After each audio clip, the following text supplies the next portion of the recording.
আমরা দাওয়াতে ইসলামীর একটা ডিপার্টমেন্ট GNRF গরিব নওয়াজ রিলিফ ফাউন্ডেশন, এটা একটা ওয়েলফেয়ার ডিভিশন। এটাতে এখান থেকে আমরা মানুষকে অনেক হেল্প করে থাকি। যেরকম আজকে এই ঠান্ডাতে, প্রচুর ঠান্ডা, এই ঠান্ডাতে আমরা বের হয়েছি কম্বল বিতরণ করার জন্য। বিভিন্ন যেখানে রেল স্টেশন আছে, জঙ্গিপুর স্টেশন আছে, এই স্টেশনে দিচ্ছি আমরা। এবং এই কাজগুলোকে কেমনি লাগছে আপনার? আলহামদুলিল্লাহ, খুব ভালো লাগছে। ভবিষ্যতে এই GNRF এর সাথে সবাই থাকেন, আরও ইনশাল্লাহ আমরা ভালো ভালো কাজ করব। প্লান্টেশন আছে, ফ্রি মেডিকেল ক্যাম্প আছে, ব্লাড ডোনেশন ক্যাম্প আছে।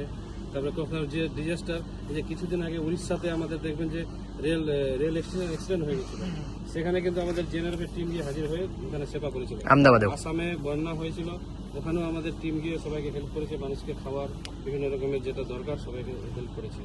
তো আমাদের অল ইন্ডিয়াতে, সারা মানে পৃথিবীতেও আছে, কিন্তু আমাদের GNRFটা সারা ইন্ডিয়াতে কাজ করছে, সব জায়গায় টিম আছে।